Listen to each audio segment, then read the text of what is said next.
Hello everyone, क्या हाल है आप सभी का। मैं सुंदर एक बार फिर से स्वागत करता हूं एनसीईआरटी स्टडी A1 के इस प्लेटफॉर्म पर। आशा करता हूं आप सभी लोग ठीक होंगे। प्यारे बच्चों, आज हम सीखने वाले हैं, क्या सीखने वाले हैं, चैप्टर नंबर 3 है ऊष्मा एनसीईआरटी का। ठीक है, तो आज हम ऊष्मा पढ़ने वाले हैं। ऊष्मा क्या होती है, ऊष्मा एक ऊर्जा है या नहीं है, क्या है ये, तो इसके बारे में आज हम जानेंगे। ठीक है, चलिए तो करते हैं पढ़ना स्टार्ट। यदि चैनल पर नए हैं तो चैनल को लाइक कीजिए, शेयर कीजिए और ज़्यादा से ज़्यादा सपोर्ट और सब्सक्राइब कीजिए। चलिए आगे करते हैं तो मेरे भाई स्टार्ट।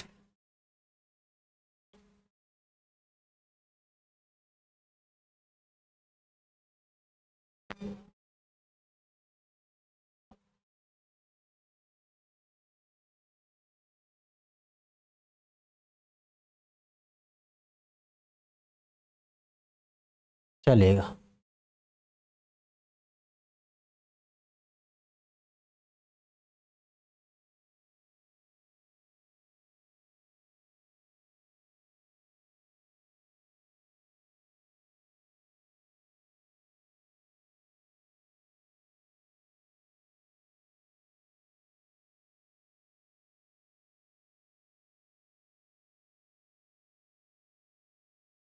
आप जानते हैं कि ऊनी वस्त्र जांतव रेशों से बनाए जाते हैं। जांतव का मतलब होता है जंतुओं के रेशों से बनाया जाता है।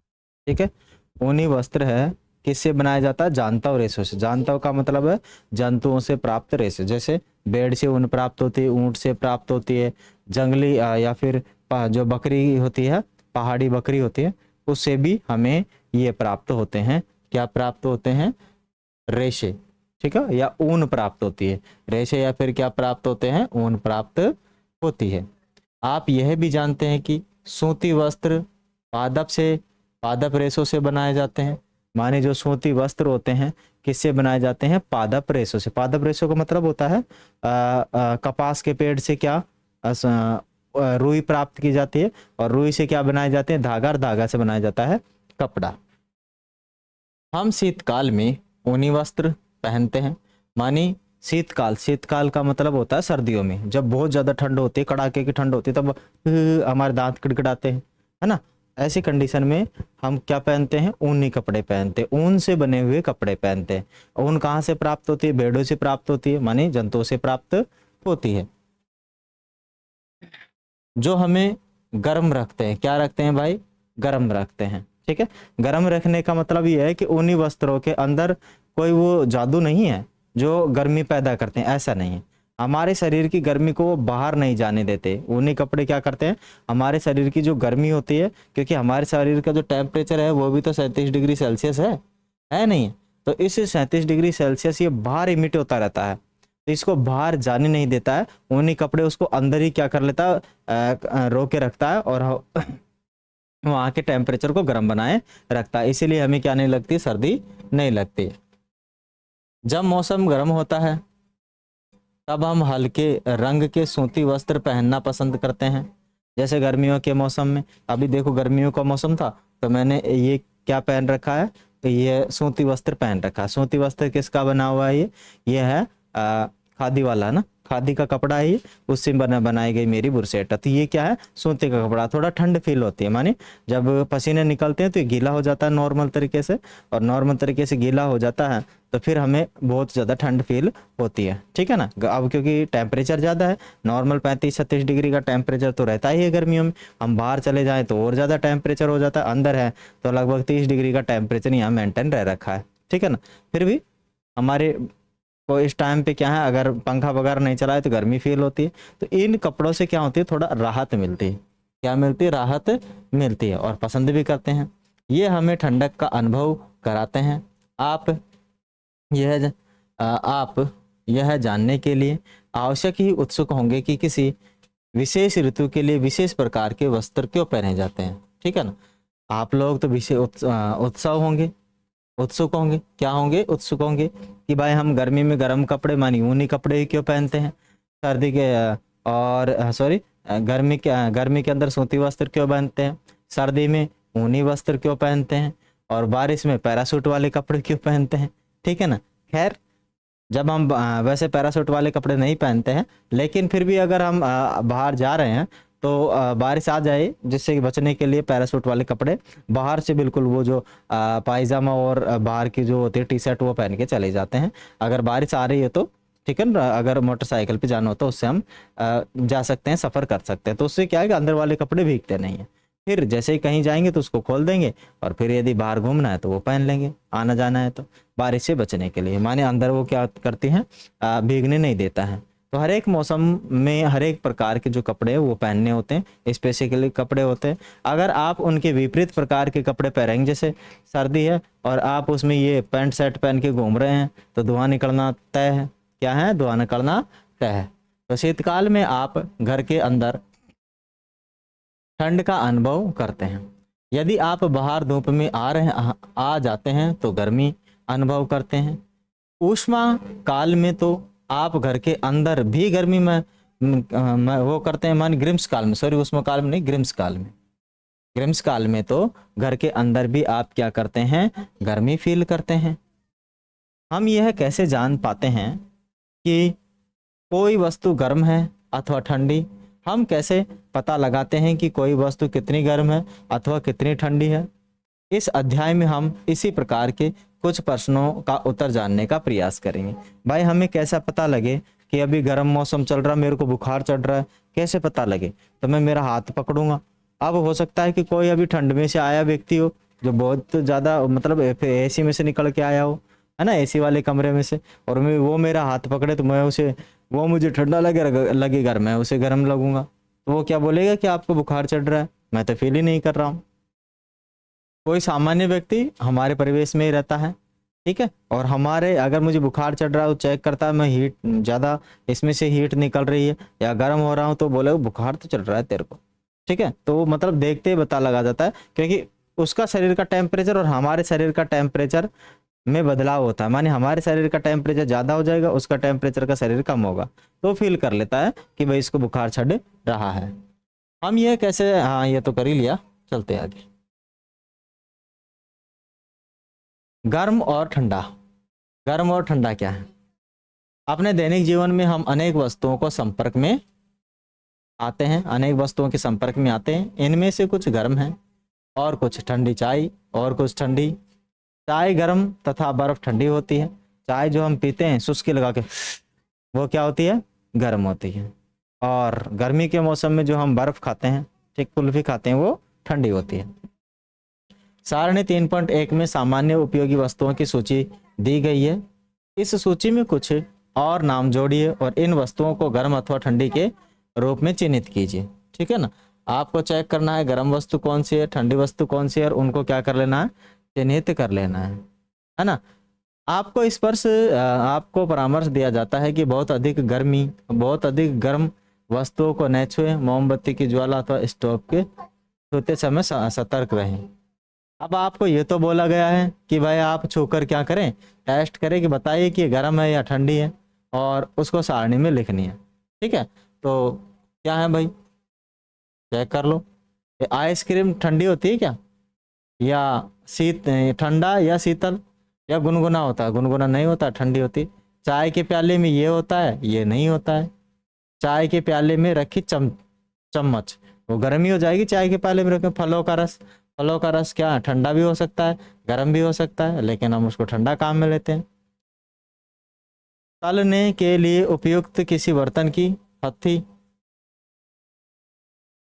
तो ये आपकी क्या रहेगी, नॉर्मल ठंडी रहेगी। गर्म होगी तो इसको दिक्कत होगी, ठीक है ना। तो ठंडी रहती है। ठंडी का मतलब ये नहीं कि बहुत ज़्यादा ठंडी रहेगी, बर्फ ही बन गई है, पकड़ा ही नहीं जा रहा है ठंड में, और गर्मी भी नहीं, मतलब नॉर्मल टेम्परेचर में बनी रहती है। इसमें बनी रहती है, नॉर्मल टेम्परेचर में बनी रहती है। आगे अपने पास है, मानी वस्तुओं की अपेक्षा अधिक गर्म होता है। मानी वस्तुओं की अपेक्षा अधिक गर्म होता है जब उसकी वस्तुएं दूसरों की अपेक्षा अधिक ठंडी होती है। हम कैसे ज्ञात करते हैं कि कोई वस्तु दूसरी वस्तु की अपेक्षा अधिक गर्म है? प्राय हम इसका पता वस्तुओं को स्पर्श करके लगा सकते हैं, परंतु हमारी जो स्पर्श इंद्रियां हैं वो विश्वसनीय हैं? आइए पता लगाते हैं।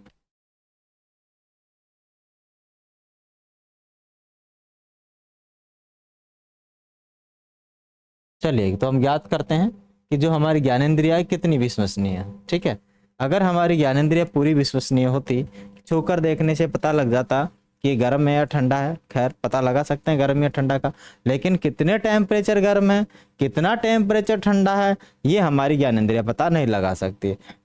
एवरेज इनमें लगा सकते हैं कि इतना हो सकता है, ठीक है ना, माने इतना हो सकता है। तीनों पात्रों में पानी के ताप का अनुभव करना।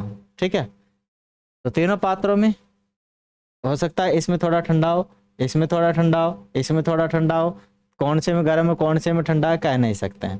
ठीक है ना, और तो टेस्ट करने के बाद ही पता लग पाएगा। 3 बर्तन 3 पात्र अथवा बर्तन लीजिए, इन पर ABC नामांकित कीजिए। पात्र ए में ठंडा पानी तथा पात्र बी में गर्म पानी लीजिए। कुछ ठंडा और कुछ गर्म पानी मिलाकर पात्र सी में डालिए। अब आपने अपने बाएं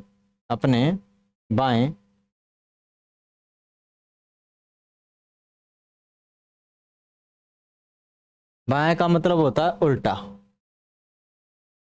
बाएं या वाम हाथ को पात्र ए में तथा दाहिने को दक्षिण हाथ को पात्र बी में डालिए।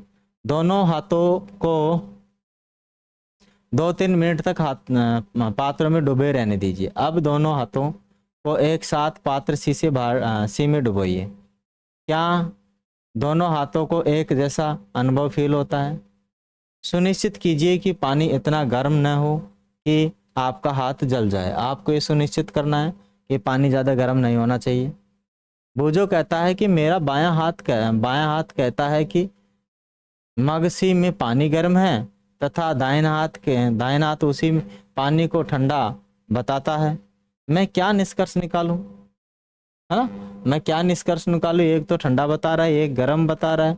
मैं खुद कंफ्यूज हो गया, करूं तो क्या करूं। मानिए ऐसी कंडीशन में हमारी ज्ञानेंद्रिय क्या करती है, पूरी तरीके से कंफ्यूज हो जाती है। पूरी तरीके से क्या हो जाती है, कंफ्यूज हो जाती है। बूझो कि उलझन यह दर्शाती है कि यह निश्चित करने के लिए कि कोई वस्तु गर्म है या ठंडी है हम अपनी ज्ञानेंद्रिय पर विश्वास नहीं कर सकते। यह हमें कभी भी धोखा दे सकती है। बिल्कुल। तब हम यह कैसे ज्ञात करते हैं कि कोई वस्तु वास्तव में कितनी गर्म है? किसी वस्तु की उष्णता बोले तो गर्मी की विश्वसनीय माप उसके ताप से की जाती है। उसके किससे की जाती है? ताप से की जाती है। ताप मापने के लिए उपयोग की जाने वाली युक्ति, ताप मापने के लिए उपयोग की जाने वाली युक्ति को बोलते हैं तापमापी, थर्मामीटर बोलते हैं इंग्लिश में। ठीक है ना, क्या बोलते हैं? तापमापी बोलते हैं, थर्मामीटर बोलते हैं, टेम्परेचर डिवाइस बोलते हैं या फिर थर्मामीटर बोलते हैं। ताप मापन, भाई ताप का मापन कैसे करते हैं? ठीक है, टेम्परेचर मेजरमेंट कैसे करते हैं, थर्मामीटर से किस प्रकार किया जाता है, क्योंकि थर्मामीटर भी तो अलग अलग प्रकार के आते हैं। एक तो इलेक्ट्रॉनिक्स थर्मामीटर होता है जिसमें सुई वो डिजिटल की तरह नंबर दिखाता है कितना टेम्परेचर है। एक होता है उसमें एक पारा चढ़ जाता है, माने मरकरी वाला होता है, कांच का वो होता है। तो अलग अलग प्रकार के अपने पास तापमापी, कौन से का उपयोग करके हम ताप का पता लगाएं कि कितना गर्म है या कितना ठंडा है या कि इसका टेम्परेचर क्या है। चलिए तो क्या आपने कोई तापमापी देखा है? बिल्कुल हमने तापमापी देखा है, डॉक्टर के पास होता है।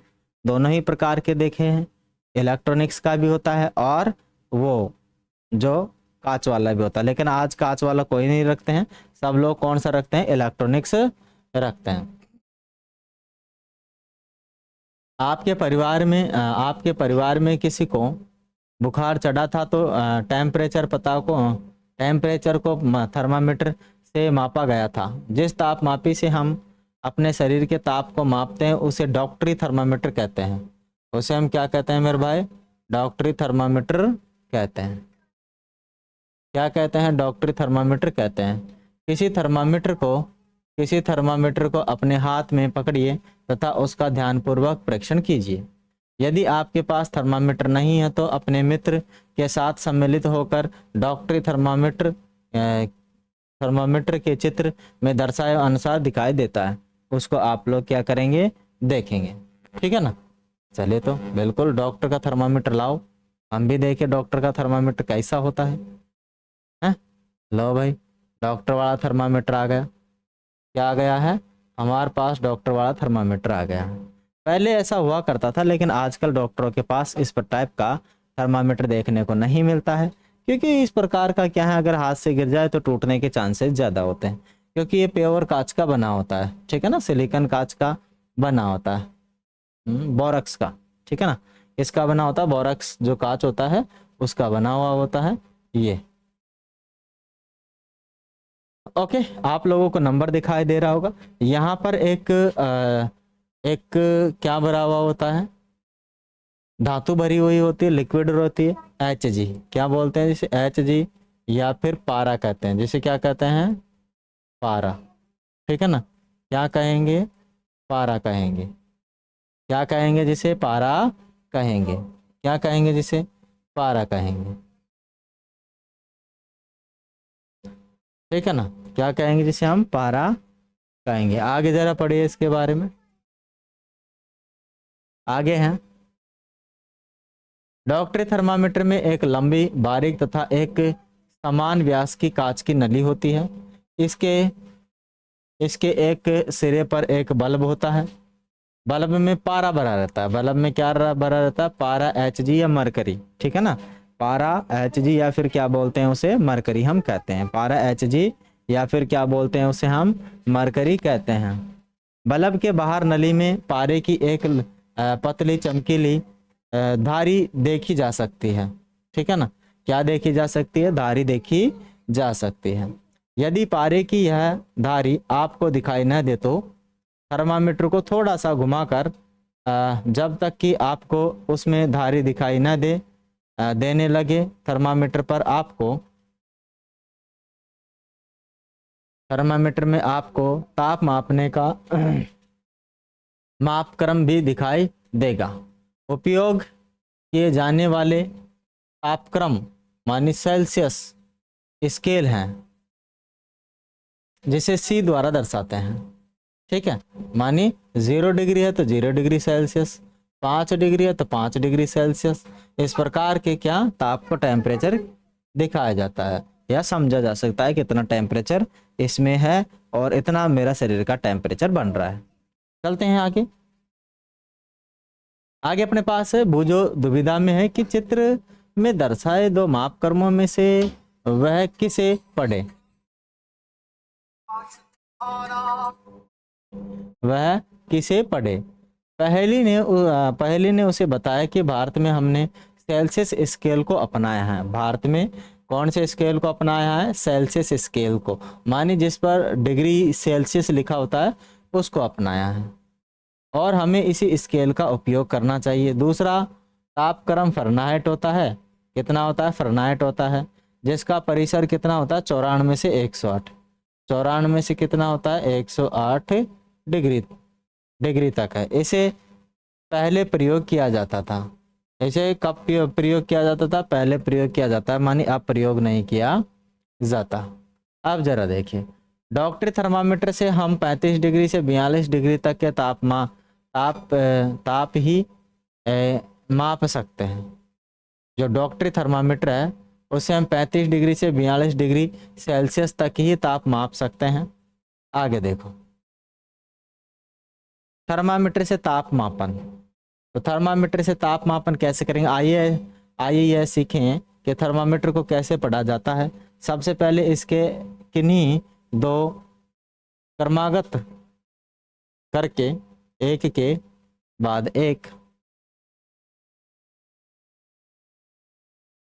के बाद एक बड़े चिन्हों द्वारा निरूपित ताप के अंदर नोट कीजिए। इन दोनों चिन्हों के बीच भागों की संख्या छोटे चिन्हों द्वारा दर्शाइए। तो नोट कीजिए, मान लीजिए दो बड़े चिन्हों के बीच 1 डिग्री का अंतर है। इन चिन्हों के बीच 5 भाग हैं, तब एक छोटे भाग का मान 1/5 डिग्री सेल्सियस अर्थात 0.2 डिग्री सेल्सियस है, ठीक है, होगा। उपयोग करने से पहले थर्मामीटर को अच्छी प्रकार से क्या कर ले आप लोग?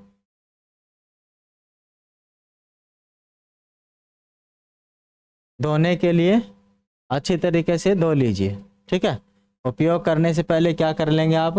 थर्मामीटर को अच्छी तरीके से धो लेंगे, है ना। धोने से क्या हो जाएगा, रोगाणु रोधी हो जाएगा। रोगाणु रोधक मानी पूर्तिरोधी, पूर्तिरोधी का मतलब होता है रोगाणु रोधक, ठीक है। अगर हम किसी चीज को धो लेते हैं तो क्या हो जाएगा, पूर्तिरोधी हो जाएगा। पूर्तिरोधी का मतलब होता है माने उस पर से रोगाणु दूर भाग जाएंगे। क्या हो जाएंगे, रोगाणु दूर भाग जाएंगे, ठीक है ना।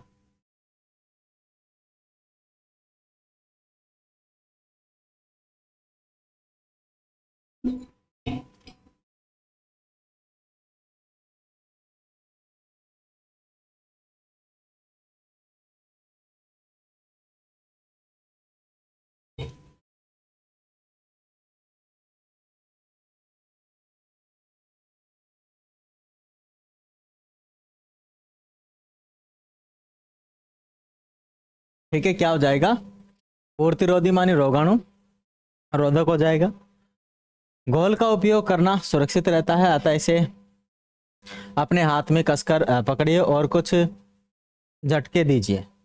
झटके देने से पारे का तल नीचे आ जाएगा। सुनिश्चित कीजिए कि यह 35 डिग्री से नीचे आ जाए। किससे डिग्री नीचे, कितने नीचे आ जाए, 35 डिग्री से नीचे आ जाए। आप थर्मामीटर के बल्ब को अपनी जीभ के नीचे लगाइए। जो थर्मामीटर का बल्ब है नीचे की साइड जो होता है चमकीला, उसको कहाँ लगाएंगे, अपनी जीभ के नीचे लगाएंगे, या अपनी जो ये होते हैं ना बाहें काख, जिसके नीचे क्या करते हैं, उसको लगाते हैं। 1 मिनट के पश्चात थर्मामीटर को बाहर निकालिए और उसका पाठ्यांक नोट कीजिए। माने कम से कम 1 मिनट तो आपको अपनी जीभ के नीचे रखना है या फिर अपनी कांख में रखना है, ऐसे करके, ठीक है, ऐसे करके उसको रखना है। यह आपके शरीर का ताप है। ताप को सदैव इसके मात्रक डिग्री सेल्सियस के साथ व्यक्त करना चाहिए। आपने अपने शरीर का ताप कितना नोट किया, आपने अपने शरीर का ताप कितना नोट किया। मानव शरीर का सामान्य ताप 37 डिग्री सेल्सियस है। कितना है, 37 डिग्री सेल्सियस है मानव शरीर का सामान्य ताप। ध्यान दीजिए कि ताप को इसके मात्रक के साथ व्यक्त किया गया है। ध्यान रहे, इसके मात्रक के साथ क्या करना है, व्यक्त करना है डिग्री सेल्सियस के साथ। पहली ने अपने शरीर का ताप मापा, वह चिंतित हो गई क्योंकि यह ठीक 37 डिग्री क्या था, सेल्सियस नहीं था। ठीक है, थोड़ा बहुत कम ज्यादा होता रहता है ना, ज्यादा भी नहीं होता है, थोड़ा बहुत न के बराबर। आइए पहली को विश्वास दिलाएं कि उसके साथ कोई समस्या नहीं है। डॉक्टर थर्मामीटर की सहायता से अपने कुछ मित्रों के शरीर का ताप लीजिए और सारणी में अंकित कीजिए। ठीक है, तो आप लोग ये प्रैक्टिकल कर लेंगे अपने मित्रों की सहायता से। आगे था डॉक्टरी थर्मामीटर उपयोग करने के लिए कुछ आवश्यक सावधानियां हैं। वो हमें कौन कौन सी आवश्यक सावधानियां बरतनी है वो हमें जानना है। थर्मामीटर को उपयोग से पहले, उपयोग के पश्चात धोना चाहिए। मानी उपयोग से पहले भी धो और उपयोग के पश्चात भी क्या करो, धो, जिससे कि ये पूर्तिरोधी क्या हो जाएगा, पूर्तिरोधी एंटीसेप्टिक हो जाएगा। क्या हो जाएगा, एंटीसेप्टिक घोल का उपयोग अच्छा रहता है, मानी एंटीसेप्टिक घोल का उपयोग आप करें। ठीक है, सुनिश्चित कीजिए कि उपयोग से पहले पारे का टेम्परेचर 35 डिग्री सेल्सियस से क्या होना चाहिए, नीचे होना चाहिए। कितना डिग्री सेल्सियस से, 35 डिग्री सेल्सियस से नीचे होना चाहिए। थर्मामीटर को पढ़ते समय पारे का तल दृष्टि रेखा, पारे का तल दृष्टि रेखा की सीध में होना चाहिए। थर्मामीटर का सावधानी पूर्वक उपयोग कीजिए। किसी कठोर वस्तु से टकराने पर यह टूट सकता है। किसी कठोर व्यक्ति किसी कठोर वस्तु से टकराने पर यह क्या टूट सकता है। थर्मामीटर का उपयोग करते समय इसे बल्ब नहीं पकड़ना चाहिए। वो जो बल्ब है नीचे का जिसमें पारा भरा रहता है उसको आपको कतई नहीं पकड़ना है।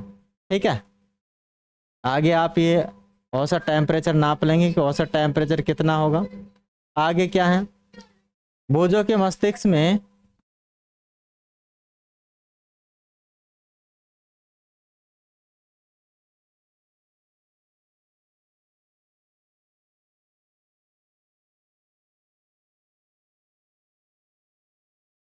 बूझो कि मस्तिष्क में एक नटखट विचार आया। नटखट क्या आया? विचार आया। वह डॉक्टरी थर्मामीटर से गर्म दूध का ताप मापना चाहता था। पहेली ने उसको ऐसा करने से रोका। ठीक है ना? क्या किया? उसको ऐसा करने से रोका। क्यों किया? क्योंकि डॉक्टर का थर्मामीटर है वो लोगों के लिए काम में आता है ना? और जब उसको उसमें काम मिलेंगे तो हो सकता है कि उसमें रोगाणु हो। डॉक्टरी थर्मामीटर का उपयोग मानव शरीर का तापमान को छोड़कर किसी अन्य वस्तु का ताप मापने के लिए कभी मत कीजिए, माने कभी उपयोग मत कीजिए। थर्मामीटर को धूप अथवा आग के पास रखने से बचाइए। ऐसा करने से यह टूट सकता है। ऐसा करने से क्या हो जाएगा? ये टूट सकता है। आगे है, डॉक्टरी थर्मामीटर को केवल मानव शरीर का ताप मापने के लिए ही डिजाइन किया जाता है। मानव शरीर का तापमान सामान्यतः 35 डिग्री से कम और 42 डिग्री से अधिक नहीं होता।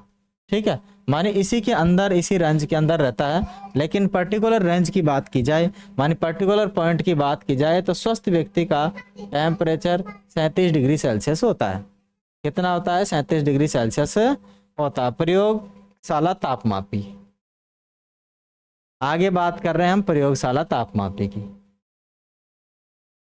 हम अन्य वस्तुओं के ताप कैसे मापते हैं, इसके लिए अन्य तापमापी काम में लाते हैं। ऐसा ही एक तापमापी प्रयोगशाला तापमापी है। आपके अध्यापक इस तापमापी को आपको दिखाएंगे। इसे ध्यान से देखिए तथा इसे मापे जा सकने वाले अधिकतम तथा न्यूनतम ताप को नोट कीजिए। प्रयोगशाला तापमापी का परिसर प्राय कितना होता है? -10 डिग्री से 110 डिग्री सेल्सियस तक होता है। इससे भी ज़्यादा होता है, 400 डिग्री सेल्सियस के होते हैं, माने 360 या 300 से ज़्यादा के होते हैं। मैंने देखा है उसके अंदर, प्रयोगशाला के अंदर। ठीक है ना? उसमें मैंने टेम्परेचर मेजरमेंट करते हुए भी देखा है और हमने किया भी है केमिस्ट्री लैब के अंदर। ठीक है ना? फिजिकल केमिस्ट्री हो गई, ऑर्गेनिक केमिस्ट्री हो गई, और एक और होती है ना, 3 केमिस्ट्री के लैब होती हैं, उसमें मैंने देखा था। अपने डॉक्टरी थर्मामीटर में किया था। ठीक उसी प्रकार इस तापमापी के भी किसी सबसे छोटे भाग द्वारा दर्शाए जाने वाले ताप का मान ज्ञात कीजिए। तापमापी द्वारा दर्शाए गए ताप को ठीक ठीक पढ़ने के लिए आपको ताप के इस मान की आवश्यकता होगी। कौन से मान की आवश्यकता होगी?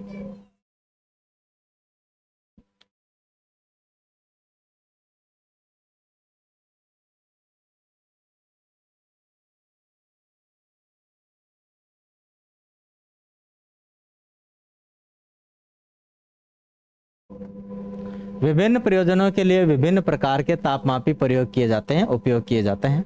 मौसम की रिपोर्ट में दिए गए अधिकतम और न्यूनतम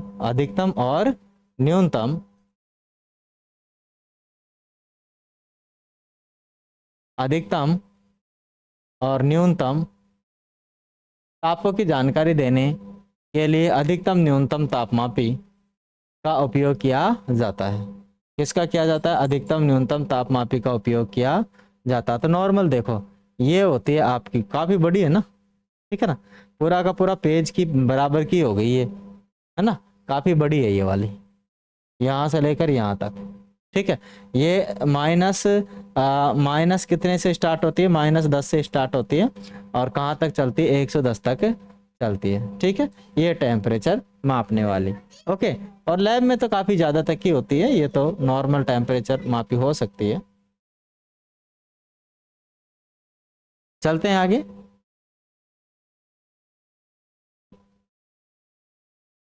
यहाँ एक ताप मापने के लिए बताया गया प्रयोगशाला में। वही कोई नॉर्मल टेम्परेचर आपको क्या करना है? गर्म करना है ना? मानिए आप किसी बीकर में पानी को गर्म कीजिएगा और गर्म करने के बाद आप उसका टेम्परेचर मेजरमेंट कीजिएगा। तो उस प्रकार से वहाँ एक एक्सपेरिमेंट है वो किया गया है। प्रयोगशाला तापमापी का उपयोग करते समय डॉक्टरी थर्मामीटर का पाठ्यांक लेते समय बरती जाने वाली सभी सावधानियों के अतिरिक्त निम्नलिखित सावधानियां भी बरतनी चाहिए। माने इसमें कुछ विशेष करके सावधानियां और है जो कि हमें डॉक्टरी थर्मामीटर के साथ साथ इनको भी ध्यान में रखना चाहिए। पहला क्या है? तापमापी को ऊर्ध्वाधर रखना चाहिए, मानी तिरछा नहीं रखना चाहिए, ऊर्ध्वाधर खड़ी रहनी चाहिए। ठीक है, ओके, ऐसे वर्टिकल होता है, ये ऊर्ध्वाधर होता है। आगे हो गया, तापमापी का बल्ब चारों ओर से उस पदार्थ से घिरा होना चाहिए जिसका ताप मापना है, और बल्ब बर्तन की दीवार से नहीं छूना चाहिए। मानी जो बल्ब है उसको बर्तन की दीवार से नहीं छूना चाहिए, अदरवाइज टेम्परेचर मेजरमेंट सही से नहीं होगा, क्योंकि वो दीवार का टेम्परेचर ले लेगा नीचे का। ठीक है, आगे आपके पास भुजों को अब समझ में आया कि उच्च तापों को मापने के लिए डॉक्टरी थर्मामीटर का उपयोग क्यों नहीं करना चाहिए। लेकिन ये अब भी उलझन में है कि प्रयोगशाला तापमापी द्वारा उसके शरीर का ताप मापा जा सकता है। बिल्कुल, उसके शरीर का ताप मापा जा सकता है, लेकिन शरीर के ताप के लिए जो डॉक्टरी थर्मामीटर होता है उसमें रेंज कम होती है, इस वजह से वहाँ केवल शरीर का टेम्परेचर मेजरमेंट किया जा सकता था और यहाँ पर नहीं। किसी बीकर या मग में थोड़ा गर्म जल लीजिए और तापमापी के बल्ब को जल में डुबोइए। पारे के तल के स्थिर होने तक प्रतीक्षा कीजिए। जब पारे का तल स्थिर हो जाए तो ताप नोट कीजिए। अब तापमापी को जल से बाहर निकालिए। ध्यानपूर्वक देखिए कि अब क्या होता है। क्या आप देखते हैं कि जैसे ही तापमापी को जल से बाहर निकालते हैं, पारे का तल गिरने लगता है। पारे का तल क्या हो जाएगा? गिरने लग जाएगा।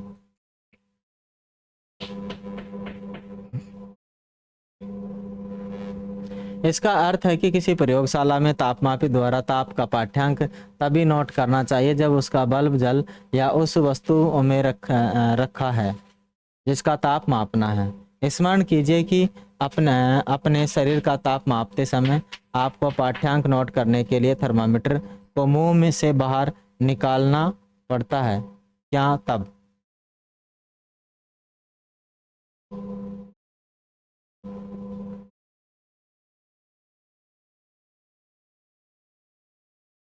आप प्रयोगशाला तापमापी को अपने शरीर का ताप मापने के लिए उपयोग कर सकते हैं। स्पष्ट है कि प्रयोगशाला, ठीक है, ये जो हमें दिखाया गया है ये कौन सा है?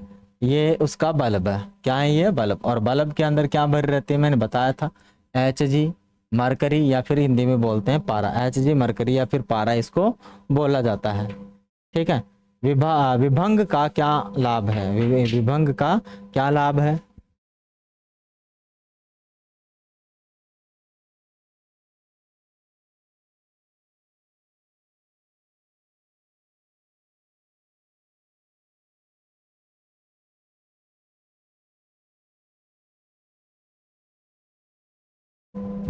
यह पारे के तल को अपने आप नीचे गिरने से रोकता है।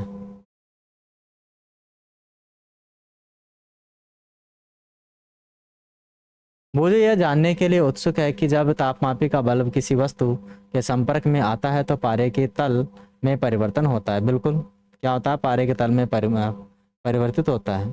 ठीक है, ताप मापने वाला अपने पास दो प्रकार का होता है। एक तो डिजिटल वाला होता है, ठीक है, और एक होता है ऐसे रेंज वाला। मान इलेक्ट्रॉनिक्स वाला डिजिटल बोल सकते हैं इसको। माने डिजिटल थर्मामीटर जिसमें डिजिट के रूप में दिखता है, ये इलेक्ट्रॉनिक्स थर्मामीटर भी है। कौन सा है ये? इलेक्ट्रॉनिक्स थर्मामीटर भी है, चाहे आप इसे डिजिटल थर्मामीटर भी कह सकते हैं। ठीक है, क्योंकि इसमें इलेक्ट्रॉनिक्स वाला सिस्टम लगा रहता है, डिजिट्स वाला सिस्टम लगा रहता है, इसलिए डिजिटल कहते हैं। और जो नॉर्मल टेम्परेचर मापी होता है वो क्या कह सकते हैं उसको? कांच का टेम्परेचर मापी भी कह सकते हैं। मान तापमापी पारे के प्रयोग के विषय में अनेक चिंताएं है। पारा एक विषाक्त पदार्थ है। पारा जो है एक जहरीला पदार्थ है, विषाक्त पदार्थ है, जहरीला पदार्थ है। यदि तापमापी टूट जाए तो इसका निपटान अत्यंत कठिन है। ठीक है, अगर तापमापी टूट जाए तो इसका निपटान क्या है? अत्यंत कठिन है। आजकल अंकीय तापमापी या डिजिटल थर्मामीटर उपलब्ध है जिनमें पारे का उपयोग नहीं होता। माने इनके अंदर ये जो लग रहा है ये पारा नहीं है, ठीक है ना, इसमें पारे का उपयोग नहीं किया जाता। ये एक मेटल है। क्या है? एक मेटल होगा जिसका उपयोग किया जा रहा है, ठीक है ना। आगे ऊष्मा का स्थानांतरण। ठीक है, आप लोगों ने ऊष्मा का स्थानांतरण देखा होगा। ऊष्मा का स्थानांतरण का मतलब है कि मेरे पास एक रोड है। क्या है? एक रोड। अगर मैं उसको यहाँ से गर्म करता हूँ बहुत ज़्यादा, तो ऊष्मा इसमें से चल कर भी इधर आ जाती है और यहाँ पर भी गर्म हो जाती है। इसे ही बोलते हैं ऊष्मा का स्थानांतरण। क्या बोलते हैं? ऊष्मा का स्थानांतरण, या ऊष्मा एक जगह से दूसरी जगह जाने को क्या बोलते हैं? ऊष्मा का स्थानांतरण कहते हैं। क्या कहते हैं मेरे भाई? ऊष्मा का स्थानांतरण कहते हैं। तो ऊष्मा का स्थानांतरण कैसे होता है और इसके कौन कौन से तरीके हैं, तो चाल और कौन कौन से वो भी हम देखेंगे, उनको भी हम जानेंगे।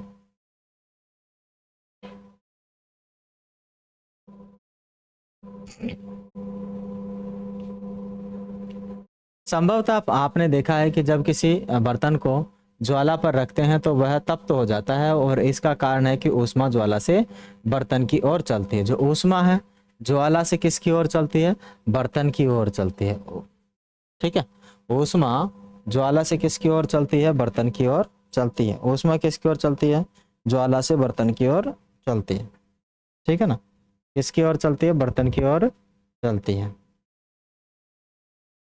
आगे है अपने पास, जब बर्तन को ज्वाला से हटा लेते हैं तो यह धीरे धीरे ठंडा हो जाती है। यह ठंडा क्यों हो जाती है? ऊष्मा बर्तन से परिवेश की ओर स्थानांतरित तो हो जाती है।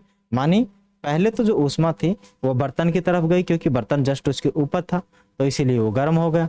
वहां से उठाकर हमने कहीं बाहर रखा तो वातावरण में वो क्या हो जाएगा? नॉर्मल हो जाएगा। वातावरण में क्या हो जाएगा? वह वापस से नॉर्मल हो जाएगा। क्या हो जाएगा? वातावरण में नॉर्मल हो जाता है। यह ठंडा क्यों हो जाता है? ऊष्मा बर्तन से परिवेश की और ऊष्मा बर्तन से परिवेश की ओर स्थानांतरित हो जाती है। इस प्रकार यानी तो इस प्रकार आप समझ सकते हैं कि दोनों स्थितियों में ऊष्मा गर्म वस्तु से ठंडी वस्तु की ओर प्रवाहित होती है। वास्तव में ऊष्मा सदैव गर्म वस्तु से अपेक्षाकृत ठंडी वस्तु की ओर प्रवाहित होती है। ठीक है, गर्म वस्तु से किन की ओर प्रवाहित होती है? ठंडी वस्तुओं की ओर प्रवाहित होती है। चलेगा आगे। आगे अपने पास है, पहली जानना चाहती है कि क्या इसका यह अर्थ है कि यदि दो वस्तुओं का ताप समान हो तो ऊष्मा स्थानांतरित नहीं होगी। ऊष्मा किस प्रकार स्थानांतर होती है, आइए इनकी खोज करें। ठीक है, माने ऊष्मा किस प्रकार से स्थानांतरण होती है, आइए करते हैं इसकी खोज। तो प्रयोग लिया गया। ठीक है ना, क्या किया गया? यहाँ पर एक प्रयोग लिया गया है। तो इस प्रयोग में क्या कहा गया कि एक आप एल्यूमिनियम या लोहे की क्या लीजिए? छड़ लीजिए। जैसे मैंने आप लोगों को बताया, यहाँ पे लगा दीजिए, यहाँ मोमबत्ती लगा दीजिए, मोमबत्ती को जला दीजिए। ठीक है, ये जो ऊष्मा है स्थानांतरित होकर इधर जाएगी। ऊष्मा है जो स्थानांतरित होकर क्या जाएगी? इधर। माने ऊष्मा ज्यादा टेम्परेचर से कम टेम्परेचर की ओर प्रभावित होती है। ठीक है ना, तो ये इधर क्या हो जाएगी? ट्रांसफर हो जाएगी। और जब हम इसको इधर से पकड़ेंगे तो इधर भी क्या हो जाएगी? गर्म हो जाएगी। इसका मतलब है कि ऊष्मा ज्यादा टेम्परेचर से कम टेम्परेचर की ओर मूव करती है। माने एल्यूमिनियम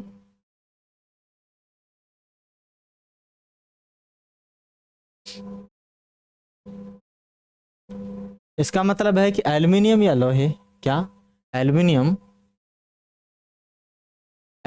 या लोहे जैसे किसी धातु की एक छड़ अथवा पट्टी लीजिए और छड़ पर मोम के छोटे छोटे टुकड़े चिपकाइए। ये टुकड़े लगभग समान दूरियों पर होने चाहिए। छड़ के एक सिरे को एक प्रयोगशाला स्टैंड पर कसिए। यदि आपको स्टैंड न मिले तो आप क्या करेंगे? आप करेंगे ईंटों के बीच में रख देंगे। आप दो ईंटों के बीच में दबाकर उसको रख सकते हैं। अब छड़ के दूसरे सिरे को क्या कीजिए मेरे भाई? गर्म कीजिए। जो छड़ का दूसरा सिरा है उसे आप क्या करेंगे? गर्म करेंगे। ठीक है ना, जो छड़ का दूसरा सिरा है आप उसे क्या कर देंगे? गर्म कर देंगे। सर के दूसरे सिरे को क्या करेंगे? गर्म करेंगे। और अब क्या करना है? आपको ध्यानपूर्वक देखना है। ध्यानपूर्वक देखोगे तो जैसे जैसे ये गर्म होती जाएगी ये टुकड़े नीचे टपक कर गिरते जाएंगे, नीचे टपक जाएंगे। जहां टेम्परेचर आ जाएगा, क्योंकि मोम की प्रकृति क्या है? पिघलने की। मोम की प्रकृति क्या है? पिघलने की है। ठीक है ना, मोम की प्रकृति क्या है? पिघलने की प्रकृति है। तो मोम पिघल कर नीचे गिरता है। चलिए आगे। मोम के टुकड़ों का क्या होता है? क्या ये टुकड़े गिरना प्रारंभ कर देते हैं? कौन सा टुकड़ा पहले गिरता है? जो सबसे पास होगा वही सबसे पहले गिरेगा। जो सबसे पास होगा वही क्या होगा? सबसे पहले गिरेगा। ठीक है, जो सबसे पास होगा वही सबसे पहले गिरता है। क्या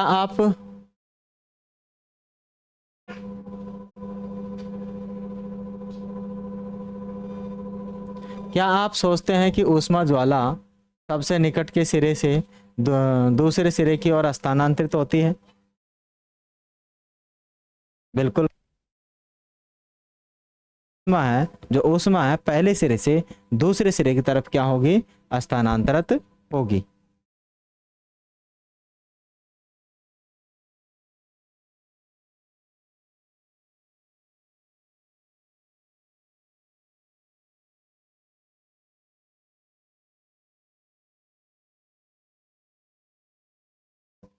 ठीक है, मानिए जो ऊष्मा है पहले बिंदु से दूसरी तरफ जाएगी। मानिए जो आपकी मोमबत्ती पास वाली है, तो मोमबत्ती के पास से वो क्या जाएगी? दूर की तरफ वो गर्म होती जाएगी, और जैसे जैसे गर्म होती जाएगी वो डॉट्स है नीचे गिरते जाएंगे। जो डॉट्स है कहाँ गिरते जाएंगे? नीचे गिरते जाएंगे।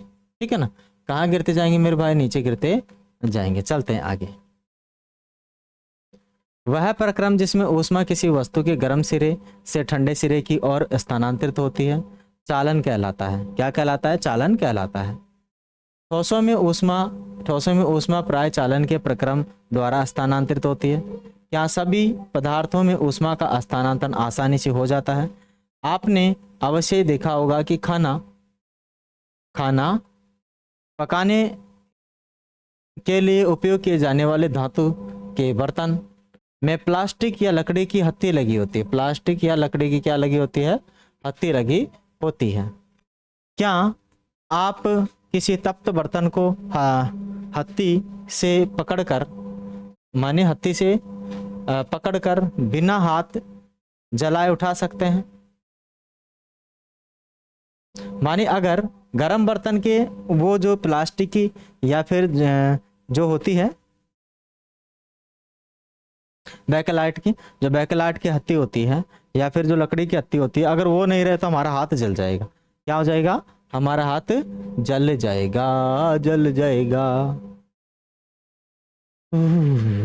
चले लीजिए, माने किसी छोटे बर्तन या बीकर में गर्म पानी लीजिए और कुछ वस्तुएं जैसे इस्पात हो गया, स्टील हो गई, इस्पात स्टील की चम्मच, प्लास्टिक का स्केल, पेंसिल या फिर विभाजनी माने डिवाइडर एकत्रित कीजिए और इन सभी वस्तुओं के एक सिरे को गर्म पानी में डुबोइए।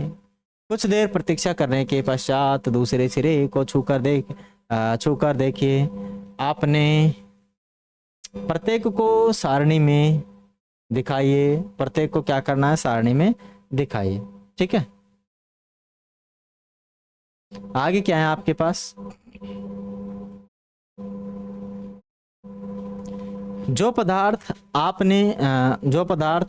अपने से होकर ऊष्मा को आसानी से जाने देता है उन्हें ऊष्मा का चालक कहते हैं। क्या कहते हैं? उन्हें ऊष्मा का चालक कहते हैं। ऊष्मा का चालक कहते हैं। मानी वे पदार्थ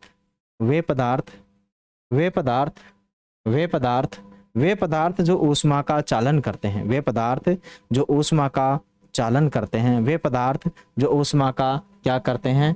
चालन करते हैं। उनमें से ऊष्मा बहेगी।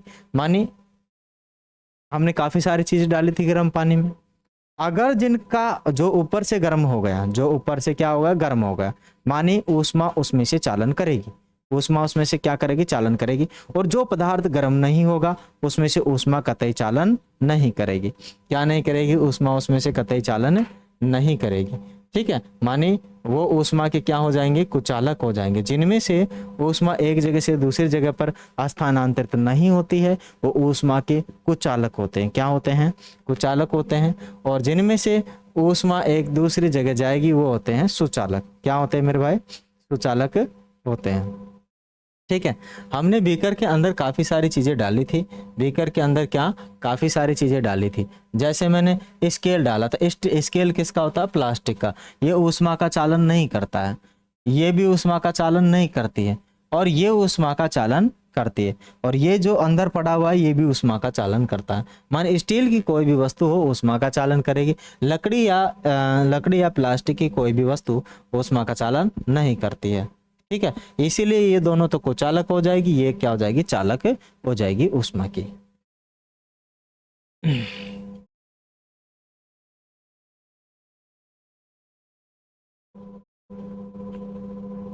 ठीक है, अब जरा देखिएगा, मानी जो पदार्थ लकड़ी का क्या करते हैं, मानी जैसे प्लास्टिक या लकड़ी कुचालकों ऊष्मारोधी होते हैं, इन्हें क्या कहते हैं, ऊष्मारोधी कहते हैं। मानी वे पदार्थ जो ऊष्मा का चालन नहीं करते हैं उन्हें ऊष्मारोधी कहते हैं। जैसे प्लास्टिक हो गया, लकड़ी हो गई, एबोनाइट हो गई, ये ऊष्मा का क्या होते हैं, कुचालक होते हैं। क्या होते हैं मेरे भाई, कुचालक होते हैं, इसीलिए इन्हें ऊष्मारोधी हम कहते हैं। क्रियाकलाप के आधार पर आप क्या कर सकते हो, प्रैक्टिकल कर सकते हो। तो अपने पास एक प्रैक्टिकल है, क्या है अपने पास, एक एक प्रैक्टिकल है। देखिए, गोल पेंदे का फ्लास्क लीजिए, ठीक है, गोल पेंदे का क्या लीजिए, फ्लास्क। फ्लास्क क्या होता है, कांच का बना हुआ होता है, और जिसके ऊपर देखो ऐसा होता है, ये इसे बोलते हैं फ्लास्क, राउंड बोतल फ्लास्क। क्या बोलते हैं इसे, राउंड बोतल फ्लास्क बोलते हैं, ठीक है ना। तो राउंड बोतल फ्लास्क क्या बोल गए, गोल पेंदे का एक फ्लास्क लीजिए। यदि फ्लास्क उपलब्ध न हो तो बीकर लिया जा सकता है। क्या लिया जा सकता है, बीकर लिया जा सकता है, ठीक है ना।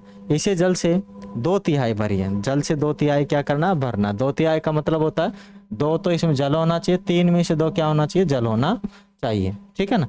3 में से 2 भाग जल होना चाहिए।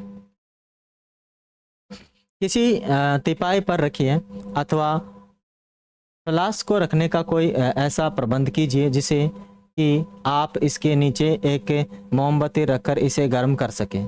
फ्लास्क में जल के स्तर होने की प्रतीक्षा कीजिए। फ्लास्क में जल के स्तर होने की क्या कीजिए, प्रतीक्षा कीजिए।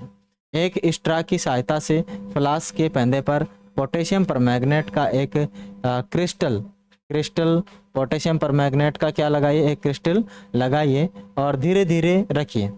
अब क्रिस्टल के ठीक नीचे मोमबत्ती जलाकर जल को गर्म कीजिए। मोमबत्ती जलाकर क्या करोगे, जल को क्या करोगे, आप गर्म करोगे, ठीक है। गर्म जल ऊपर उठता है और इस गर्म जल के आसपास ठंडा ठंडा जल उसका स्थानांतरण ले लेता है, ठीक है ना।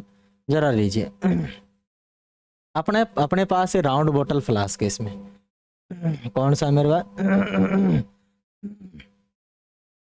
अपने पास राउंड बोतल फ्लास्क। राउंड बोतल फ्लास्क का मतलब है कि भाई इसमें हमने ठंडा पानी भरा था, ठीक है ना। क्या बना था, ठंडा पानी इसमें डाला था। जैसे जैसे ये गर्म होता जाएगा, ये जो गर्म पानी है ऊपर उठता जाएगा और ठंडा इसका स्थान घेरता जाएगा। गर्म पानी ऊपर उतर जाएगा, ठंडा पानी इसकी जगह पर आता जाएगा। तो ऑटोमेटिकली सारे का जो टेम्परेचर है क्या हो जाएगा, इसका गर्म हो जाएगा। क्या हो जाएगा मेरे भाई, गर्म हो जाएगा। माने एक जगह से ऊष्मा इस तरीके से जब बहती है तो उसे बोलते हैं संवहन। क्या कहते हैं, उसे हम संवहन कहते हैं। क्या कहते हैं मेरे भाई, उसे हम कहते हैं संवहन, ठीक है ना। क्या कहेंगे उसे हम, संवहन कहेंगे। क्या कहेंगे उसे हम, संवहन कहेंगे। क्या कहेंगे उसे हम, संवहन कहेंगे, ठीक है ना। क्या कहेंगे उसे हम, संवहन कहेंगे, ठीक है। चलते आगे, आगे लीजिए। आगे अपने पास है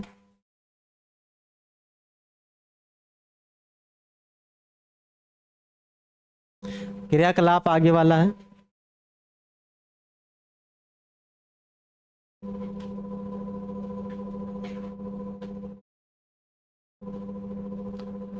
आप एक मोमबत्ती लीजिए, मोमबत्ती को जलाइए और उसके ऊपर हाथ रखिए। क्या रखिए, उसके ऊपर हाथ रखिए। आप अनुभव करते हैं कि यदि नहीं है तो, मानिए यदि आप गर्म अनुभव करते हैं, यदि नहीं है तो आपका हाथ अधिक गर्म अनुभव करता है, ऐसा क्यों, ठीक है। जरा इसको समझिए क्या बोल रहा है ये। क्रियाकलाप है कि एक मोमबत्ती जलाइए, अपने हाथ को ज्वाला के ऊपर तथा दूसरे हाथ को ज्वाला के पार्श्व में रखिए। क्या आपके दोनों हाथ समान गर्मी अनुभव करते हैं, समान गर्मी अनुभव करते हैं। यदि नहीं तो ऐसा अधिक गर्म अनुभव करता है। मानी यदि नहीं तो कौन सा हाथ, यदि नहीं तो कौन सा हाथ अधिक गर्मी फील करता है? तो अधिक गर्मी फील करने वाला ऊपर वाला हाथ होगा, क्योंकि इसकी जो हीट है सीधी जाना पसंद करेगी। जब ये सीधी जाएगी तो ऊपर वाला हैंड है ये क्या हो जाएगा, गर्म हो जाएगा। क्या हो जाएगा, ऊपर वाला हैंड गर्म हो जाएगा। साइडों में क्या हो जाएगा, कम गर्मी जाएगी। साइडों में क्या जाएगी, कम हीट जाएगी। ठीक है। वायु में ऊष्मा का स्थानांतरण संवहन द्वारा होता है। वायु में भी जो ऊष्मा का स्थानांतरण होता है वो किसके द्वारा होता है, संवहन के द्वारा होता है। किसके द्वारा होता है, संवहन के द्वारा होता है। किसके द्वारा होता है, संवहन के द्वारा होता है। और पानी में किसके द्वारा होता है, अभी अभी हमने देखा है। पानी में जो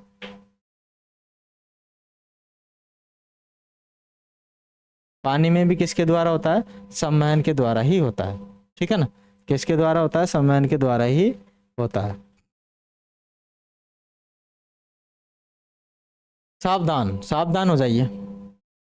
अपने हाथों को ज्वाला से सुरक्षित दूरी पर रखिए जिससे कि वे जले नहीं। ठीक है ना, ये नहीं कि वे बिल्कुल अड़ा के रख दीजिए जिससे जल जाएं, थोड़ा दूर रखिए जिससे कि वो जले नहीं। ध्यान दीजिए कि ऊपर की ओर वायु संवहन द्वारा गर्म होती है और इसीलिए ज्वाला से ऊपर का हाथ गर्म होगा।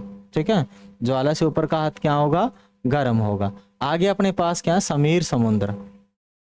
ये यहाँ का दिखाया गया है कि अपने पास में क्या है, यहाँ पर तालाब है। तालाब के पास में एक घर बना हुआ है, पेड़ पौधे हैं और हवा अगर इस तरीके से बह रही है तो ये क्या बताना चाह रही है, हवा क्या है, इधर ठंड है, ठंड से गर्मी की तरफ आएगी, यूं सर्कुलेट होगी, यूं क्या रहेगी, सर्कुलेट होती जाएगी।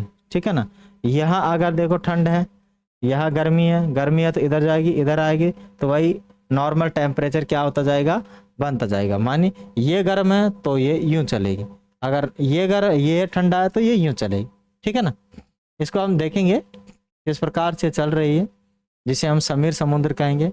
अनुभव करता है तथापि पार्श्व की वायु संवहन द्वारा गर्म नहीं हो पाती है। माने ऊपर वाला हाथ तो गर्म हो जाता है, लेकिन साइड वाली जो साइड माने पार्श्व माने जो पक्ष में है वो विपक्ष में है, माने साइड में है, वो क्या नहीं होगी, गर्म नहीं होगी। इसलिए यह वायु लो के ऊपर वायु जैसी गर्म नहीं होती है। किसकी जैसी गर्म नहीं होती है, ये वायु जैसी गर्म नहीं होती है। तटीय क्षेत्रों में रहने वाले लोग एक मनोरंजक परिघटना का अनुभव करते हैं। दिन के समय दिन के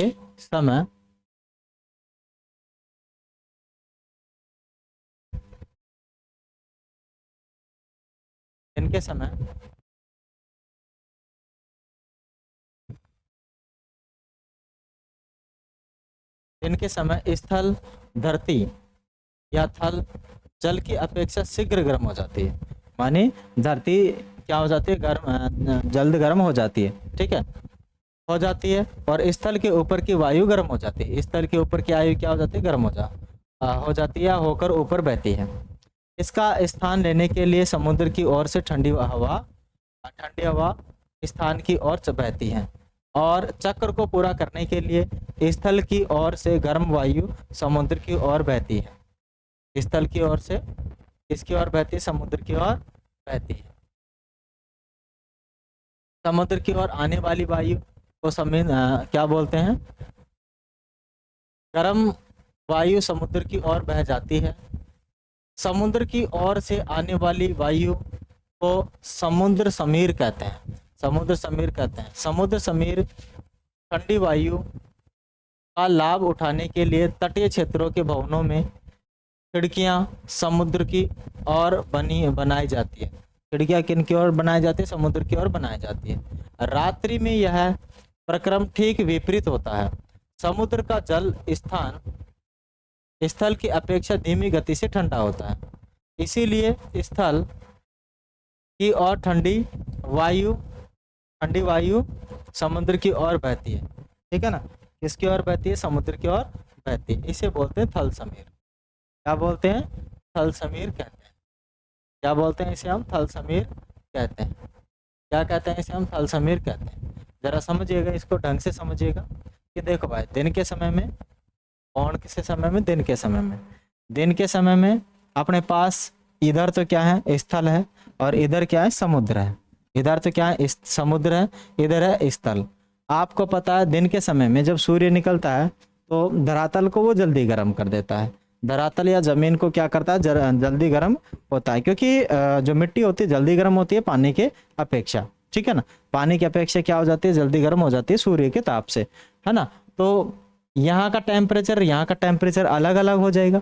तो यहाँ जो वायु होगी गर्म वायु हो जाएगी, गर्म वायु होगी तो गर्म होकर वायु ऊपर उठती है, गर्म होकर वायु क्या होती है, ऊपर उठती है। अब उसका स्थान घेरने के लिए समुद्र से इधर की तरफ हवाएं चलती है, इधर की तरफ हवाएं चलती है, इधर की तरफ चलने वाली हवाएं क्या होंगी, ठंडी हवाएं। और जो ठंडी हवाएं समुद्र से स्थल की ओर चल रहे थे उसे बोलते हैं समुद्र समीर। क्या बोलते हैं उसे, समुद्र समीर कहते हैं। इसके विपरीत रात्रि के अंदर क्या होता है मेरे भाई, रात्रि के अंदर देखो समुद्र है वो जल्दी ठंडा नहीं होता है। मानिए ये इसका जो टेम्परेचर है वो नॉर्मल तरीके से ठंडा नहीं होता है, क्योंकि रात्रि में ठंड पड़ती है, रात्रि में सूर्य होता नहीं है, तो ये जल्दी ठंडा न होकर ये ठंडा हो जाता है, स्थल ठंडा हो जाता है, स्थल ठंडा हो जाता है, स्थल ठंडा हो जाएगा और इधर गर्म रहेगी। मानिए यहाँ का टेम्परेचर में चेंजेज होगा तो इधर के टेम्परेचर मानिए इधर की वायु गर्म होकर ऊपर उठेगी और यहाँ की होकर ठंडी होगी तो ये क्या होगी, ये ऊपर उठेगी तो इसका स्थान गिरने के लिए इधर से हवा चलेगी इधर की तरफ, इधर से हवा चलेगी इधर की तरफ, इधर से हवा चलेगी इधर की तरफ। अब इधर की से जो हवा इधर की तरफ चलेगी वो हवाएं ठंडी होगी तो उसे क्या कहेंगे, थल समीर, क्योंकि थल से इधर आ रही है। थल समीर, समीर मानी थल है जो ठंडा है और समुद्र गर्म है। इधर क्या है, समुद्र ठंडा था, इधर थल गर्म था, इसलिए समुद्र समीर कहा गया। तो इस प्रकार से इनके अंदर क्या होता है, संवहन होता है, पानी बहती है। ठीक है, जरा देखिए दिन के समय में क्या प्रोसेस रहता है। मान दिन के समय में तो समुद्र ठंडा रहता है, तो इधर से हवा इधर जाएगी, ये इधर आएगी, इधर आएगी, इधर आएगी, इधर आएगी, इधर आएगी, ये चक्कर चलता रहेगा। रात्रि में क्या होता है, जल गर्म हो जाता है। जल गर्म का मतलब नहीं होता ये जो है ये ज्यादा ठंडा हो जाता है, ये कम ठंडा होता है। ठीक है, तो इनके टेम्परेचर में दिक्कत आ जाती है। तो क्या हो जाता है, यहाँ की हवा ऊपर उठेगी तो ये इधर चलेगी, इधर से हवा के इधर यो। ठीक है, इसे हम कहेंगे समुद्र क्या बोलते हैं, थल समीर, और इसे कहेंगे हम समुद्र समीर कहेंगे। आप समझ गए होंगे कि थल समीर तो किसे कहेंगे और समुद्र समीर किसे कहेंगे। आशा करते हैं आप लोग अच्छे से समझे होंगे थल समीर किसे कहेंगे और समुद्र समीर किसे कहेंगे। ठीक है, ये पूरा का पूरा प्रोसेस है, उसके अंदर बताया, इसको एक बार पढ़ लेते हैं। वैसे मैंने आप लोगों को समझा भी दिया है, फिर भी जब हम धूप में खड़े होते हैं तो हम गर्माहट अनुभव करते हैं। जब हम धूप में खड़े होते हैं तो क्या होते हैं, गर्माहट अनुभव करते हैं। सूर्य से हम तक ऊष्मा कैसे पहुंचती है, यह चालन अथवा संवहन द्वारा हम तक नहीं पहुंच सकती।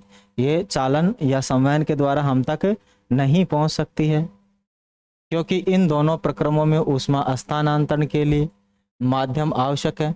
क्योंकि चालन और संवहन में ऊष्मा के लिए माध्यम की जरूरत होती है। तो पृथ्वी से बाहर तो कोई मीडियम ही नहीं है, कोई माध्यम ही नहीं है, फिर ऊष्मा कैसे आए अपने यहाँ तक। क्योंकि पृथ्वी तथा सूर्य के बीच में अधिकांश स्थान में कोई माध्यम जैसे कि वायु नहीं है, अतः सूर्य से हम तक ऊष्मा एक माध्यम, एक प्रक्रम के द्वारा आती है, जिस प्रक्रम को विकिरण कहते हैं। जिस प्रक्रम को क्या कहते हैं, विकिरण कहते हैं। मानी हमारी पृथ्वी पर तो हवा माध्यम हो जाता है, पानी माध्यम हो जाता है। ठीक है, ऊष्मा को एक जगह से दूसरी जगह में जाने के लिए, है ना, संवहन या चालन के लिए माध्यम की जरूरत होती है। तो भाई फिर क्या हो, तो तीन माध्यम होगा, संवहन, चालन और विकिरण। तो माने जहां पर मीडियम नहीं होता है, कोई माध्यम नहीं होता है, वहां से ऊष्मा जब चलकर आती है हमारी तरफ, तो उसके लिए हमें किसी माध्यम की जरूरत नहीं है, या फिर उसे किसी माध्यम की जरूरत नहीं है। तो जब वो बिना माध्यम के आती है तो विकिरण माध्यम से आती है।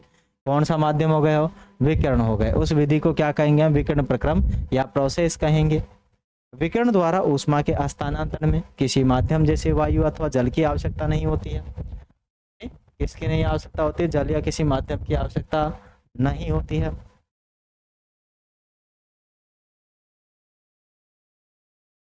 माध्यम विद्यमान हो या न हो, विकिरण द्वारा ऊष्मा का स्थानांतरण हो सकता है। जब हम किसी तापक मान हीटर, जब हम किसी तापक या हीटर के सामने बैठते हैं तो हमें इसी प्रक्रम द्वारा ऊष्मा प्राप्त होती है। ज्वाला से हटाकर रखा कोई गरम बर्तन ठंडा होते समय अपनी ऊष्मा अपनी कुछ ऊष्मा को विकिरण द्वारा परिवेश को स्थानांतरित करता है। हमारा शरीर विकिरण द्वारा ही परिवेश को ऊष्मा देता है तथा उससे ऊष्मा ग्रहण करता है। उससे क्या करता है? ऊष्मा ग्रहण करता है। आगे लीजिएगा। थक गया मैं बोलता बोलता, थोड़ा मैं पानी पी लेता हूँ।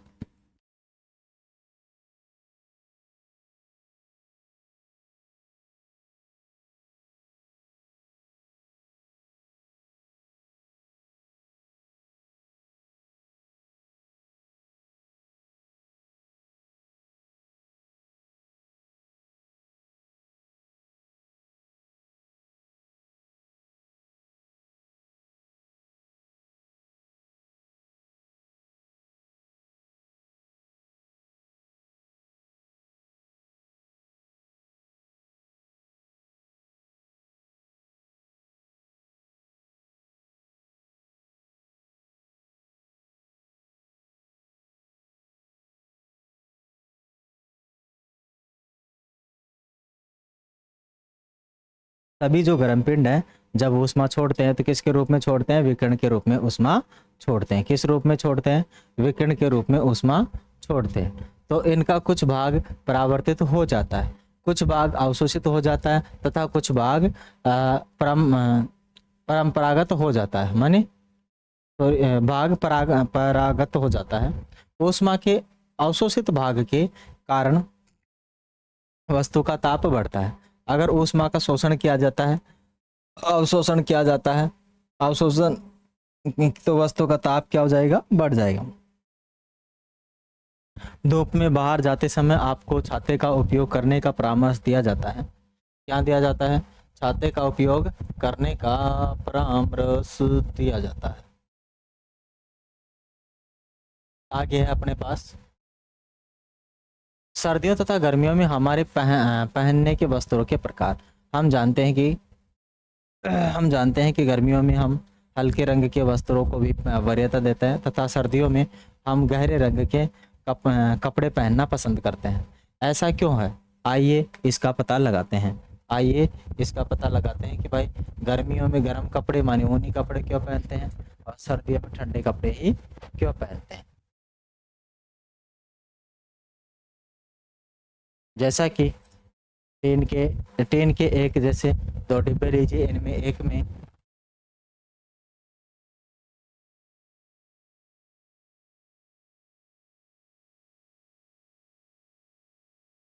टीन के एक जैसे 2 डिब्बे लीजिए, इनमें से एक के बाहरी पृष्ठ को काला तथा दूसरे के बाहरी पृष्ठ को सफ़ेद पेंट कीजिए। दोनों डिब्बों में बराबर मात्रा में जल भरिए तथा उन्हें दोपहर के समय लगभग 1 घंटे के लिए धूप में रख दीजिए। दोनों डिब्बों में भरे जल के ताप मापिए। क्या आप दोनों के ताप में कुछ विशेष अंतर पाते हैं? मानी एक तो काला डब्बे लीजिए और एक बिना काला लीजिए, मानी श्वेत लीजिए। जब जैसे आप लोगों ने दोनों को रखा तो किस में पानी ज़्यादा गर्म होगा? ठीक है, क्योंकि आपको पता है काली वस्तु ज़्यादा ऊष्मा का अवशोषण करती है। किसका? ज़्यादा ऊष्मा का अवशोषण करती है, इसीलिए काला बर्तन ज़्यादा गर्म होगा और जो चमकीला है वो कम गर्म होगा, क्योंकि वो ऊष्मा को वापस क्या कर देगा? रिफ्लेक्ट कर देगा। चलिए आगे क्या है? तो एक तो क्या काला बर्तन था और एक क्या था? चमकीला था। अब चेक करेंगे कि सफ़ेद तथा काले पृष्ठ के 2 बर्तन, जल अधिक गर्म है। केवल जल को छूकर भी आप दोनों के ताप में अंतर अनुभव कर सकते हैं। किसका जल अधिक गर्म है? ये देखो बोल, किस डिब्बे में जल अधिक गर्म है? केवल जल को आप छूकर भी दोनों के ताप में अंतर अनुभव कर सकते हैं। ठीक है, क्रियाकलाप में उपयोग किए जाने वाले दोनों डिब्बे लीजिए और इन दोनों डिब्बों में समान मात्रा में समान ताप लगभग 60 डिग्री सेल्सियस तक का गर्म जल भरिए। दोनों डिब्बे को किसी कमरे में अथवा छाया में रखिए। 10-15 मिनट के पश्चात डिब्बे के जल का तापमान ज्ञात कीजिए। क्या दोनों डिब्बों में जल का तापमान समान दर से कम होता है? क्या इन क्रियाकलापों से आप यह निष्कर्ष निकाल सकते हैं कि गर्मियों में सफ़ेद या हल्के रंग के वस्त्र तथा सर्दियों में गहरे रंग के वस्त्र पहनना अधिक लाभदायक क्यों प्रतीत होता है? गहरे रंग के पृष्ठ अपेक्षाकृत अधिक ऊष्मा अवशोषित करते हैं, इसीलिए सर्दियों में गहरे रंग के वस्त्र पहनना और हमें सुखद लगता है। हल्के रंग के कपड़े उसमें विकिरणों को अधिकांश उसमें विकिरणों को क्या अधिकांश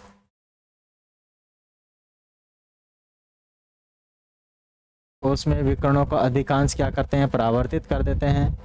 अधिकांश भाग को क्या कर देते हैं, परावर्तित कर देते हैं, इसीलिए हमें हल्के रंग के वस्त्र अधिक आरामदेह होता है।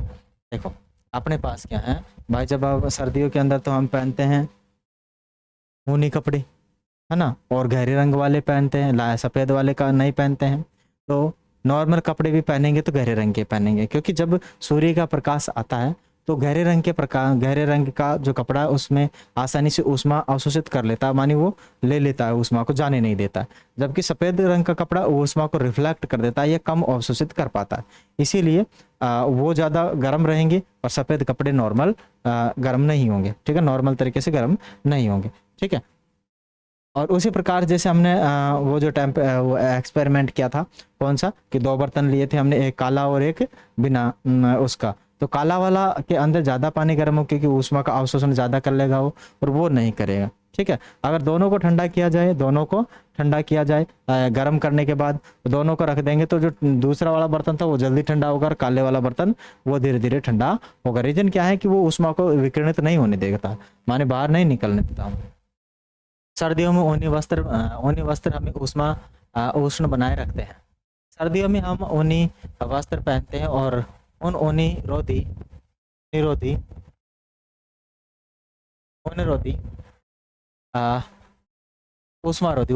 ऊष्मारोधी है। इसके अतिरिक्त इनके रेशों के बीच में भी वायु फंसी या ट्रैप रहती है। यह वायु हमारे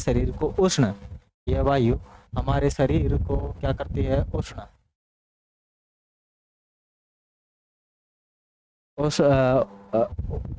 उष्ण को ठंडा परिवेश की ओर विकिरित होने से रोकती है, अतः हमें उष्णता का अनुभव होता है। मान लीजिए सर्दियों में आपको एक मोटे कंबल अथवा एक के ऊपर एक जुड़े 2 पतले कंबलों में से किसी एक का चुनाव करके उपयोग की गई छूट है तो आप इनमें से किसी चुनेंगे। क्या याद रखिए, तो कंबलों के बीच में वायु की एक परत विद्यमान है या नहीं है। आगे जरा थोड़ा सा पढ़ेंगे, ये अपने पास जो दिया है मेन जो पॉइंट है इनको जरा पढ़ते हैं। माने किसी भी वस्तु की उष्णता की कोटि ज्ञात करने के लिए हमें सदैव अपने स्पर्श ज्ञानेंद्रिय पर विश्वास नहीं करना चाहिए और पूरी तरीके से सत्य नहीं बताती है। आगे है, ताप किसी भी वस्तु की उष्णता की कोटि की माप है। माने जो ताप है किसी भी वस्तु की उष्णता की जो कोटि है उसकी क्या हो जाएगी, माप हो जाएगी। ठीक है, ताप मापी वह युक्ति है जिससे ताप मापन किया जा सकता है। ताप का क्या किया जा सकता है, मापन किया जा सकता है। डॉक्टरी थर्मामीटर का उपयोग शरीर का ताप मापने के लिए किया जा सकता है। इस थर्मामीटर का परिसर 35 से 42 डिग्री सेल्सियस होता है। अन्यथा प्रयोजन के लिए हम प्रयोगशाला तापमापी का अन्य प्रयोजन के लिए हम क्या करेंगे, प्रयोगशाला तापमापी का उपयोग करेंगे। इन तापमापियों का परिसर -10 डिग्री सेल्सियस से 110 डिग्री सेल्सियस तक होता है। मानव शरीर का टेम्परेचर सामान्यतः 37 डिग्री सेल्सियस होता है। क्या होता है मेरे भाई, सामान्यतः 37 डिग्री सेल्सियस होता है। आगे दीजिए, आगे अपने पास है, माने ऊष्मा उच्च ताप के पिंड से निम्न ताप के पिंड की ओर स्थानांतरित होती है। माने ऊष्मा अगर किसी को बहुत ज़्यादा गर्म है और कोई बहुत नॉर्मल गर्म है तो ज़्यादा से उसकी तरफ आएगी तो उसको भी गर्म कर देगी। अगर कहीं पास में अगर अपने क्या रखा हुआ है, बर्फ़ रखी हुई है और इधर आसपास का गर्म है तो बर्फ़ क्या हो जाएगी, आसपास का वो बर्फ़ भी पिघलने लग जाएगी, क्योंकि जो टेम्परेचर है नॉर्मल टेम्परेचर जो गर्म रहता है, बर्फ़ ठंडी रहती है, तो बर्फ़ का इधर जाएगा या उसका इधर आएगा, तो उसका इधर आएगा, इसलिए बर्फ़ भी क्या हो जाएगी, पिघल जाएगी। ये थोड़ी बर्फ़ के कारण उसके आसपास रखा हुआ जितना भी पानी है जम जाएगा, नहीं, वो भी गर्म है, तो आसपास का वातावरण गर्म है तो वह भी पिघल जाएगी। वस्तुओं से दूसरी वस्तुओं में ऊष्मा 3 प्रक्रमों द्वारा स्थानांतर होती है, चालन होती है, संवहन होती है और विकिरण होती है।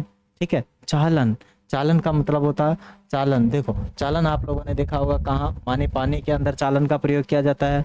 पानी के अंदर किसका किया जाता है, चालन का, संवहन का। पानी के अंदर क्या होता है, संवहन का किया जाता है, क्योंकि इसमें कण ऊपर जाता है, दूसरा नीचे आता है, कण ऊपर जाता है। और चालन का मतलब ये होता है ऐसी वस्तु जहाँ जो एक जगह से उनके कण दूसरी जगह न जा सके, जैसे लोहे की वस्तु, उनके अंदर क्या होता है, चालन होता है। पानी के अंदर संवहन होता है। और जहाँ माध्यम हो ही नहीं वहाँ विकिरण होता है। जहाँ माध्यम नहीं हो वहाँ क्या होगा, विकिरण होगा। ठोसों में प्राय ऊष्मा चालन द्वारा स्थानांतरित होता है। ठोसों में प्राय क्या होती है, ऊष्मा चालन द्वारा स्थानांतरित होते हैं। ठोस बोले तो लोहा हो गया, पीतल हो गया, सोना आ गया, चांदी हो गया, उसमें चालन के द्वारा ऊष्मा एक जगह से दूसरी जगह जाएगी। द्रव तथा गैसों में ऊष्मा संवहन द्वारा स्थानांतरित होती है, माने द्रव तथा गैसों में ऊष्मा संवहन के द्वारा क्या होती है, स्थानांतरित होती है।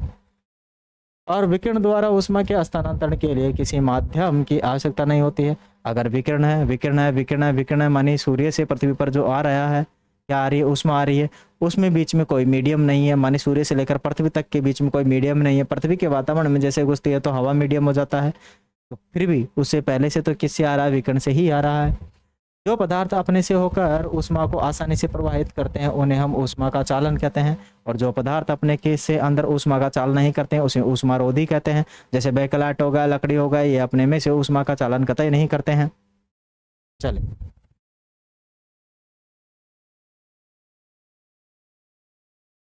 गहरे रंग की वस्तुएं हल्के रंग की वस्तुओं की अपेक्षा ऊष्मीय विकिरणों की अच्छी शोषक होती है। यही कारण है कि हम गर्मियों में हल्के रंग के वस्त्रों से अधिक आराम का अनुभव करते हैं।